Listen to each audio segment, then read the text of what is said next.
Sebetulnya yang paling krusial di dunia pendidikan ini menurut Anda apa ya? Ya, seperti yang kita bahas tadi terkait dengan berbicara soal pendidikan ini. Sebenarnya banyak permasalahan yang harus dibereskan di dunia pendidikan, khususnya di Indonesia. Anggaran 20% yang diatur dalam undang-undang, jadi pertanyaan kita bersama, apakah betul-betul ini sudah dirasakan betul manfaatnya oleh dunia pendidikan kita untuk menciptakan sumber daya manusia yang berkualitas. Ini sebenarnya yang jadi pertanyaan krusial kembali, bagaimana keberpihakan kehadiran pemerintah di sini untuk memajukan dunia pendidikan yang ada di Indonesia.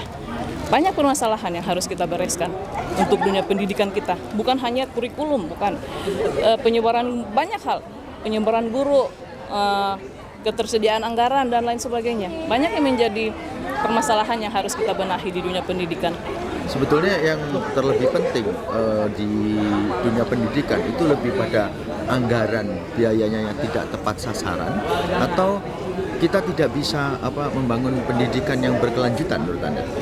Kalau berbicara soal anggaran, ya tadi anggarannya pasti tidak tepat sasaran karena 20% anggaran APBN ini tentunya kan luar biasa, 600 triliun lebih untuk 2024. Tetapi apakah itu ada pengaruhnya untuk dunia pendidikan saat ini? Saya kira enggak. Dan jadi pertanyaan kita bersama tentunya. Dan juga di dunia pendidikan sendiri, seperti yang saya sampaikan tadi terkait dengan banyaknya permasalahan yang kita hadapi, memang harus kita kupas tuntas dulu satu persatu nih masalah pendidikan, baik itu dari anggarannya, tersedianya guru yang ada di masing-masing sekolah, juga belum lagi masalah kurikulum, masalah sarana prasarana yang membantu pendidikan di suatu sekolah itu apakah tersedia dan sebagainya. Itu yang menjadi permasalahan sebenarnya dan harus diperhatikan oleh pemerintah. Dan sekali lagi saya sampaikan, pemerintah harus hadir di sini. Jangan hanya mengatakan bahwa anggaran 20%. Setelah itu apakah betul-betul 20% ini tepat sasaran atau enggak?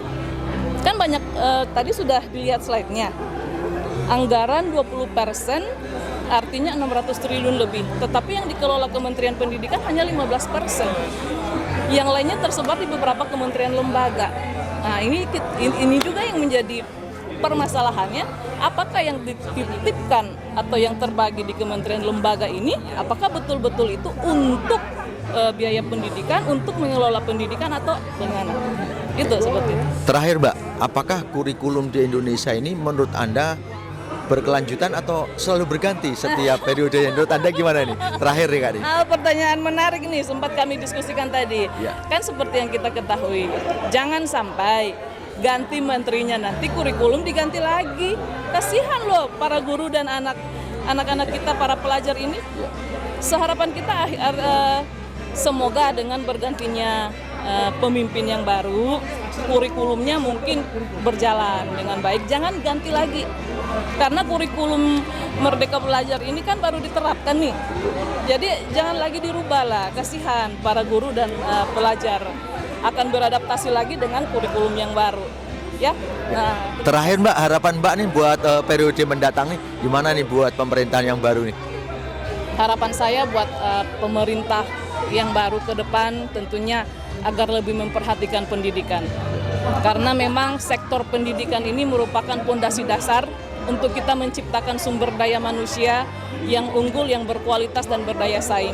Apalah artinya suatu bangsa yang besar apabila sumber daya manusianya itu tidak maju, tidak hebat, tidak berdaya saing, tidak berkualitas.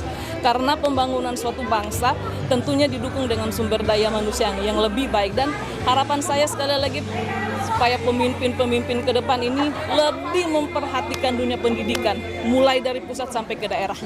Jangan ada dikotomi antara swasta dan negeri. Karena sama-sama sekolah swasta dan negeri sama-sama hadir mencerdaskan anak bangsa. Ya, terima kasih. Terima kasih.